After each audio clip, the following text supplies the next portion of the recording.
Alors dans cette leçon, vous êtes dans un P47 froid éteint qui a besoin d'être amené à la vie. Bien que le processus puisse être assez long comme le décrit le manuel, vous pouvez également activer la fonction de démarrage automatique. Toutefois, pour cette leçon, nous allons passer en revue la procédure complète de démarrage. C'est parti. In this lesson, we'll start in a cold and dark P47 we need to bring to life. This can be a long process as described in the manual, so you can also enable an auto start function if you're in a hurry. But for this lesson, we'll review the full startup procedure used by pilots in World War II and still used by warbird pilots today. The key here is to find a sequence that you can perform every time so it becomes second nature. Some steps must be performed in order, but you have a lot of discretion while performing other tasks. Some prefer to perform actions in a left-right sweep, while some prefer to group actions by system or function. The best sequence for you may or may not be the one laid out here, so look for techniques that work best for you. We'll begin with a quick sweep around the cockpit to check for trouble before the engine is running. First, set the air filter to on for dusty conditions, or off if no dust is expected. We're starting on a paved airfield today, so this can be left off. Then, verify the gear handle is down and set the flaps lever forward to the up position. You'll usually leave the flaps up for takeoff and leave the handle in place to equalize the hydraulic pressure on both sides. That will keep them in sync as they extend and retract. Press spacebar to continue. Continue. Now, check that the fuel boost pump rheostat is rotated counterclockwise to the start altitude position. Then, rotate the fuel selector to main. This puts the fuel system into the correct configuration for startup. Also, set the generator switch up to on. This will provide electrical power once the engine is up and operating. Press spacebar to continue. Next, we test the hydraulic hand pump. Give it 2 or 3 pumps and verify the hydraulic pressure on the main instrument panel increases. This is to verify hydraulic pressure can be built up manually to extend the gear and flaps in the case of a hydraulic pump failure. Press spacebar to continue. Now let's check the flight controls. Control rods are connected to the stick that move the ailerons on the wings and elevators on the horizontal tails in response to your actions. Control cables connect the rudder pedals to the rudder on the vertical tail. Move the stick and rudder through their full range of travel. We're looking for freedom of movement and the correct response from all the flight control surfaces. If you don't get that, this would be a good opportunity to map your flight controls to the proper access. You can access the control settings by pressing Escape and selecting Adjust Controls. Press spacebar to continue. Next, we check and set the trim tab controls. Run them through their full range of travel and check for correct operation. This is usually done with help from the crew chief, but you can verify this yourself by entering the external view, F2. Then, return to the cockpit using the F1 key.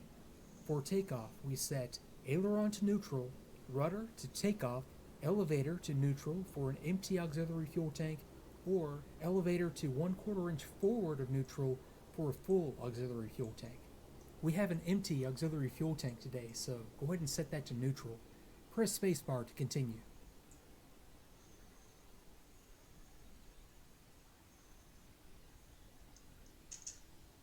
Let's check the toe brakes for proper operation and make sure the parking brake is set for startup. Depress and release the toe brakes located on the rudder pedals and check they operate freely. If they do not, this is another good opportunity to double check your control settings and map your own controls to the proper axis.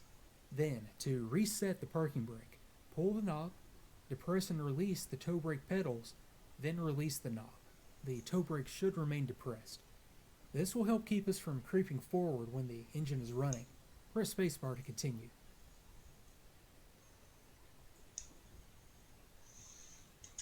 Next, let's set the prop switch up to auto for startup. This ensures the prop RPM is controlled through the prop lever on the throttle quadrant. Then, check and set the altimeter. Now, this can be set so the field altitude reads 0, or you can rotate the knob to match the briefed barometric pressure, so the field altitude is the actual altitude above sea level. That's entirely up to you. Press spacebar to continue.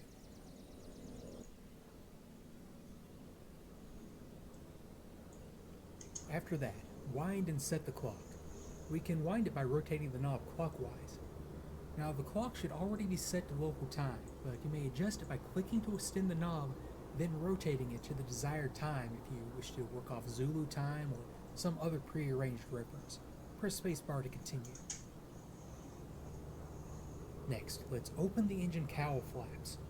This is required on the ground to prevent burning of the ignition harness under the cowling. Pull the handle until the cowl flaps open fully. These are hydraulically operated, so use the hand pump to build up some pressure if there's not some in the system already. There is no gauge for their position, but you'll see them very easily looking straight ahead. Press spacebar to continue.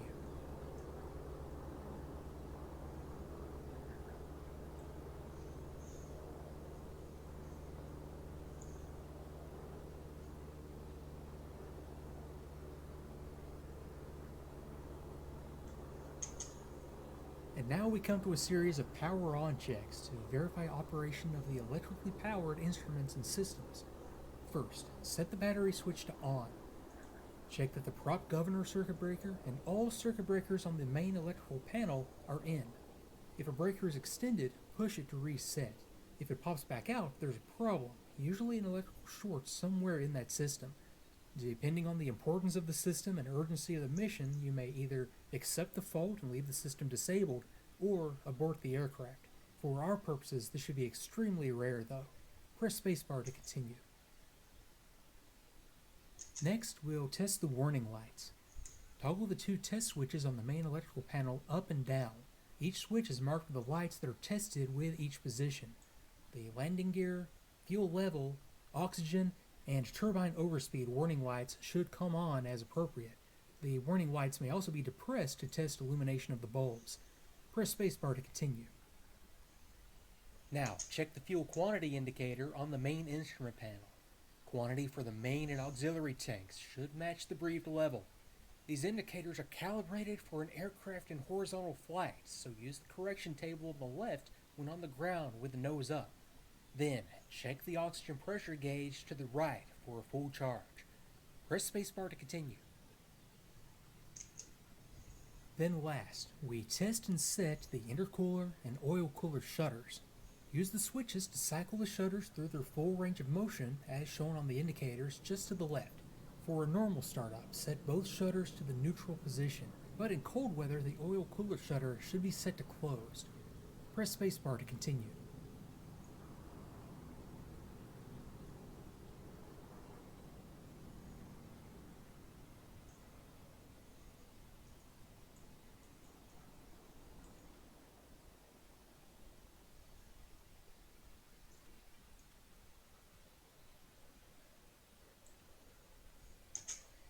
Now, return the battery switch to the off position.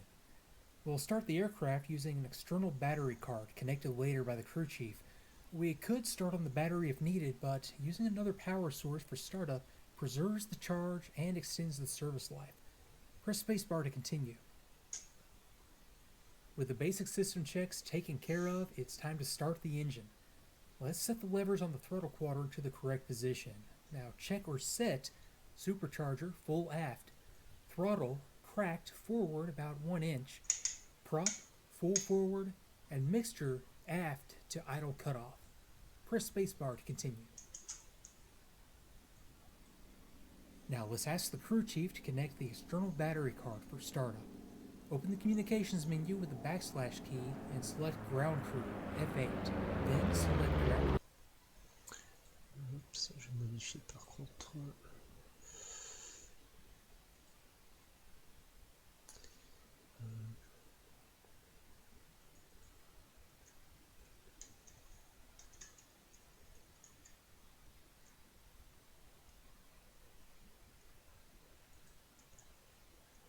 Ah merde.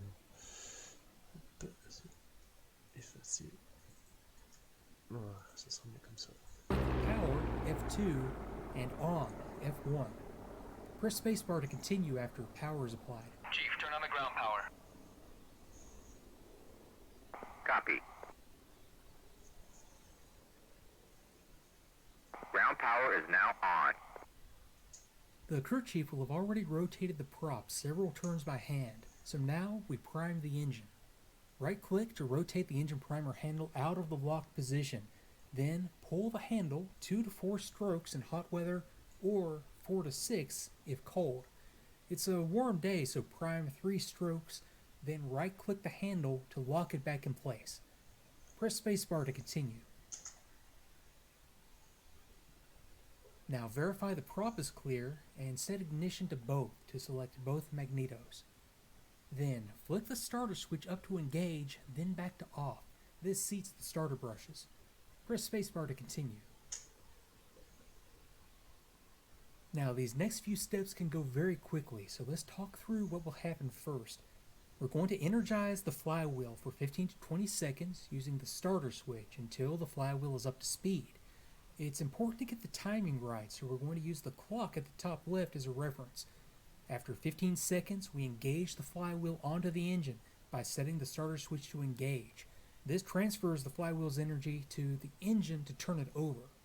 We'll keep the switch held to engage until the engine fires, then move the mixture control to auto rich. The starter switch can be left and engaged for 5 or 6 revs of the prop to provide a hotter spark and help the engine to catch. Return it to off when the engine is running on its own. Now this requires some dexterity if you're using the mouse to do all this, so consider mapping the starter switch and mixture lever controls to a convenient place. Now when you're ready, press the spacebar and we'll run through this step by step. Okay, check the clock and hold the starter switch to energize for 15 to 20 seconds.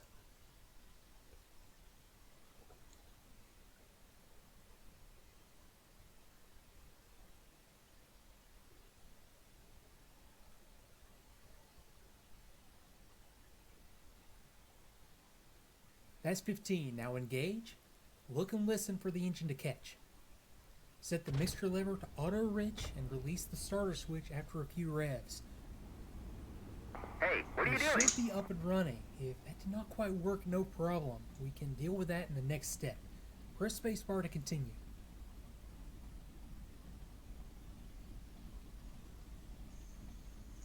Now, if the engine does not catch on the first attempt, release the starter switch and return the mixture lever to idle cutoff. Something like the engine priming, fuel supply, or electrical power probably missed along the way. You'll want to wait 1 minute to allow the starter to cool down, then double check the cockpit setup before trying again. For now though, with the engine running, turn the battery switch on and request that the crew chief disconnect electrical power.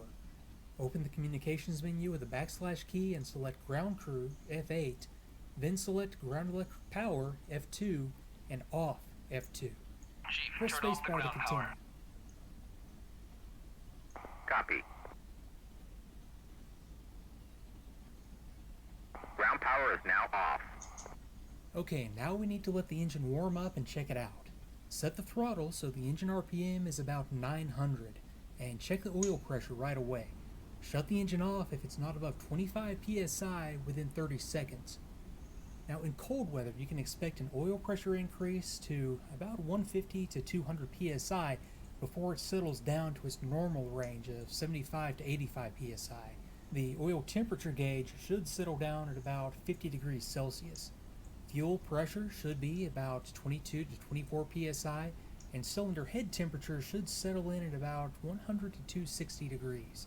Then check for proper hydraulic pressure between 800 and 1100 psi. We'll not advance the throttle above 1000 RPM until all these are squared away. It usually takes about 3 minutes for the warm-up to complete. There's one more set of checks to run after the engine is warm, but rather than wait out the full 3 minutes, let's pick up there in the next lesson. Press spacebar to continue. Now, this entire process probably seems like a lot to handle at first, but you'll quickly find that most steps can be done with a glance or a quick sweep from control to control. This entire sequence that might have taken 20 minutes to run through step by step will take no more than a minute once you've found the sequence that works best for you. The auto start function is also an option if you just want to go for a quick flight, but having run through this entire sequence will have given you a lot of insight into how the systems work and how to use them when it counts. For now, you may feel free to continue looking around or in the lesson at any time using the escape key. We'll pick up again right here with the run-up check in the next lesson. Bon, allez, on va essayer d'aller faire le roulage.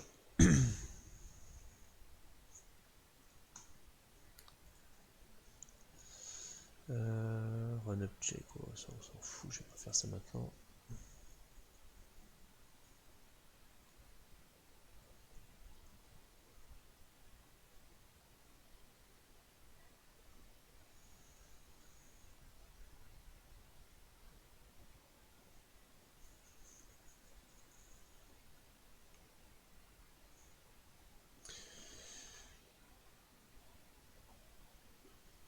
Je pense que je vais faire cette mission là et après je vais arrêter parce que mine de rien il commence à se faire tard.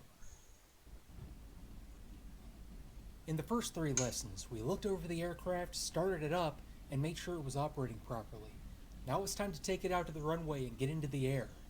The main task in this next series of lessons is to keep the aircraft under control. Remember, go at your own pace, fly the aircraft, get comfortable, then move on to the next step. Nothing here is time sensitive. We're starting this lesson with the brakes released and wheel chocks removed, so confirm your throttle is pulled all the way back. Set the parking brake if you would like, but we'll be moving very shortly. Press spacebar when you're ready to get started. The first thing you may notice is you can't see a thing directly ahead. That means we need to taxi in a series of S-turns, snaking back and forth along the taxiway.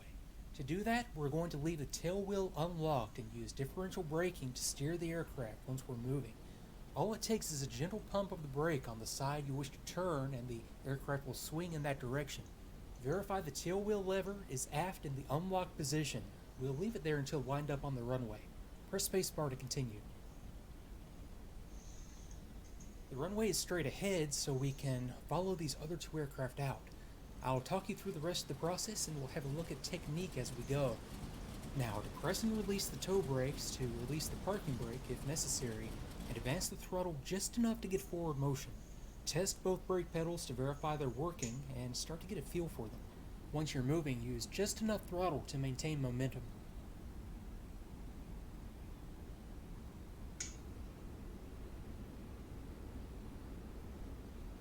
You're clear straight ahead, but be sure to check your path using S-turns along the way. Your focus shouldn't be on your current path. Clear the area visually to either side, then taxi in that direction. You can think of the differential braking as a balancing act. If you swing too far in one direction too fast, you can spin out of control. The key is to keep your forward speed under control and use the gentlest pumping of the brakes possible to turn the aircraft. Try to stop any big turns that develop in one direction or another before it becomes a problem.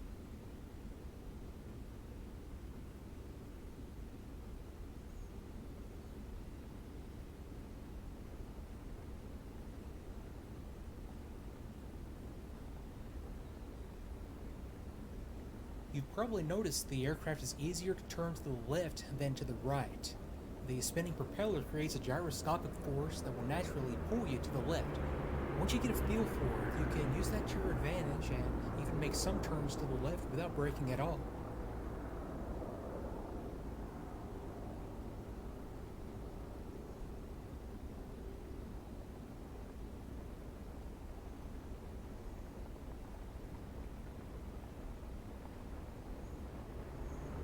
Your main landing gear are set very wide apart, so the P47 will be very stable on takeoff and landing. During taxi, you can judge their position by looking at the inboard guns on the wings. The main gear wheels will be directly below them. This can be good to know on narrow taxiways or tight turns where you need to know how far you can go from the Dès center que line. j'ai réduit un peu les gaz, tout de suite c'était beaucoup plus compliqué à contrôler. Okay, we're coming up on the runway. Look left and right to check for traffic and turn to line up on the center line. We already performed the run-up check, but if you still needed to perform it, this would be a good spot. For now, let's turn left and get ready to take off.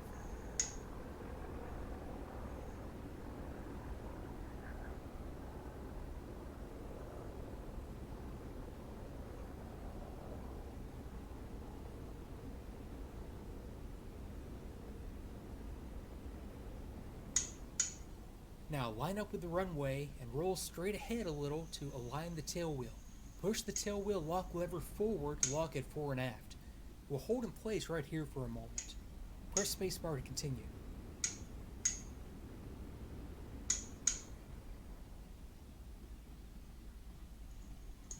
We want the supercharger to work in unison with the throttle from now on, so let's interconnect the boost lever and the throttle. To do that, set the boost lever to the same position as the throttle and right-click the interconnection latch. That should lock it to the throttle. Press spacebar to continue. Faut que je le voir. Il est où le...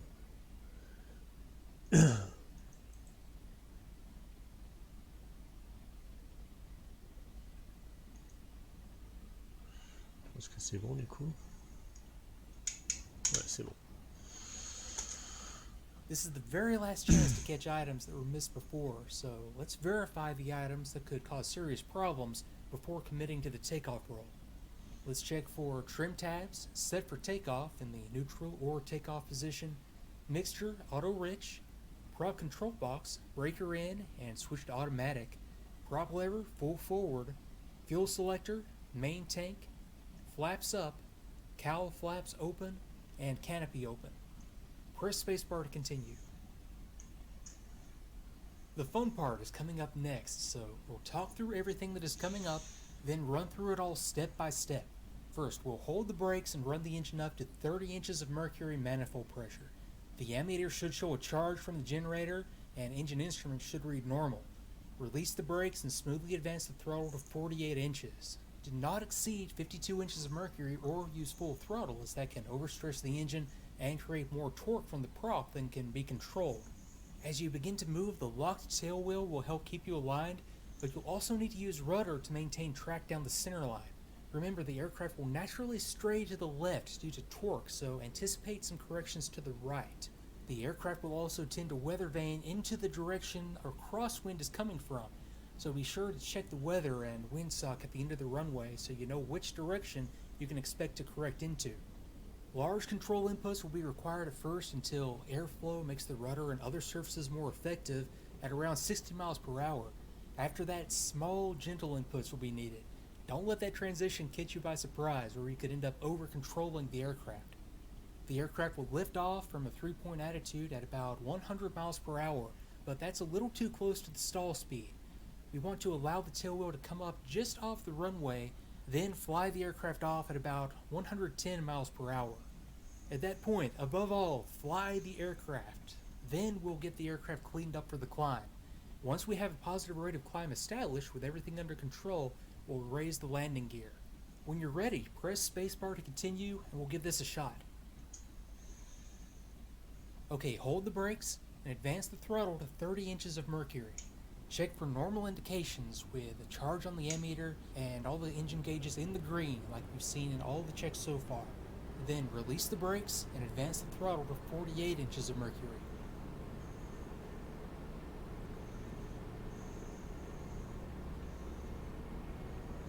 Use rudder to maintain alignment and stick to maintain wings level. Think smooth but decisive.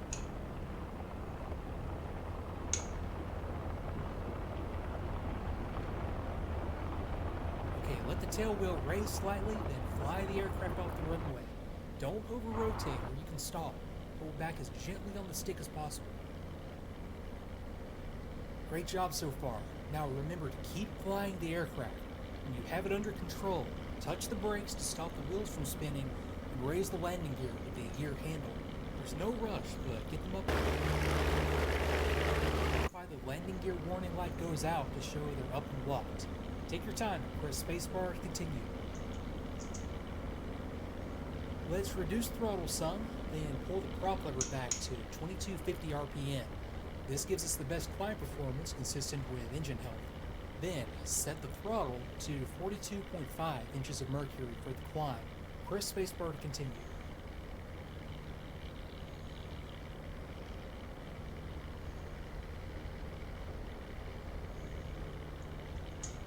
Power changes are generally done like that. Set the manifold pressure to the right general range with the throttle, set the exact propeller RPM, then set an exact manifold pressure.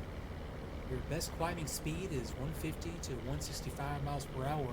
Raise the nose and use elevator trim to hold it in place without requiring a lot of stick force. Press spacebar to continue when things are settled down. Last, we need to start managing engine temperatures very soon after takeoff. If the air filter was used, set it back to off as soon as you're at a dust-free altitude. to prevent carburetor air overheat. Check the cylinder head temperature frequently for less than 260 degrees. This will be the easiest item to overheat. This is managed by opening and closing the cowl flaps, so keep the cowl flaps open on the climb if cooling is needed. Increase speed if that's not enough to keep them cool. Otherwise, you can close the cowl flaps at any time to reduce drag and help with climb performance. Check that oil temperature is below 95 degrees and carburetor air temperature is below 35 degrees. Open or close the oil and intercooler shutters to manage temperatures if required. Press spacebar to continue. If you've made it this far, you're doing quite well. It may not have been pretty, but finesse will come with time. We'll pick up in the next lesson with aircraft handling. We'll fly the aircraft some, look at dive recovery, and learn how to identify a stall. This will help us out later when we need to fly the aircraft on the landing approach. For now, feel free to continue on your own. You can press escape at any time to end the lesson.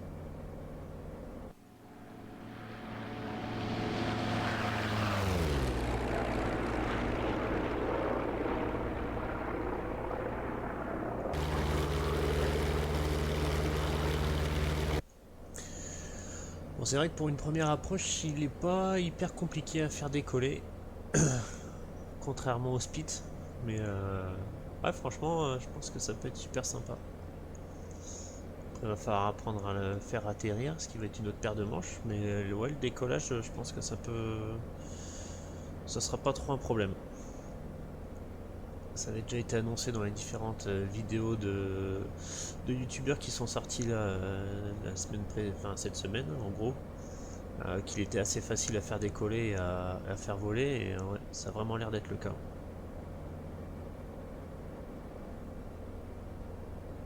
Je pense que ça va être une bête très sympa.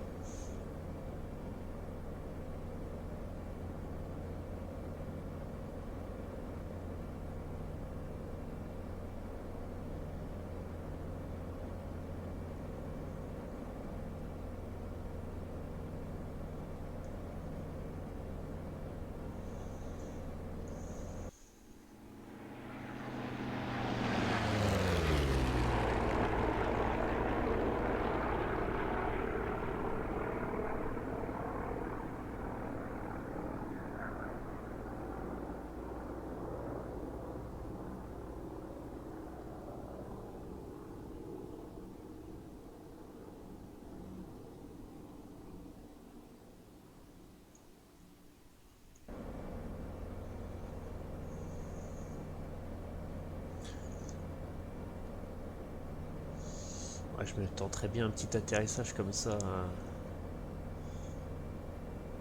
je connais pas du tout les vitesses d'approche et autres. Bon, allez, c'est pas grave, si on crache. C'est pas comme si c'était un avion réel. Hein. On a le droit d'en cracher sur DCS.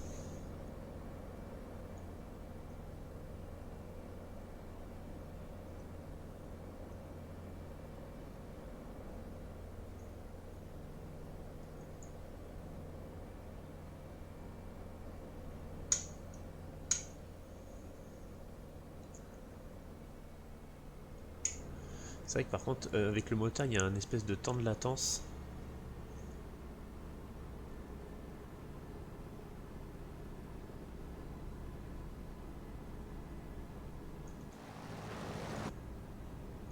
Faut pas trop se laisser surprendre.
Là je suis un peu dans la merde parce que je vois pas la piste.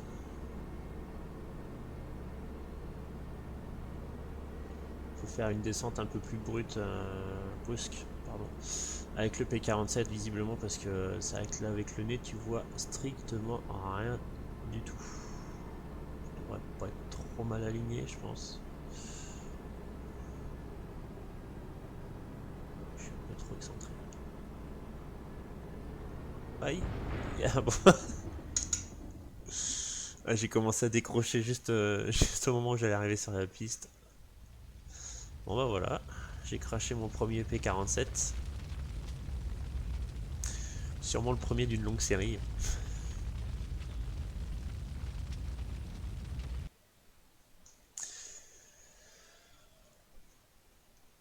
Bon bah voilà, le début d'entraînement ça se présente plutôt pas trop mal. Bah écoutez, merci d'avoir regardé. Et bah, je vous dis à très bientôt. Peut-être sûrement même demain soir.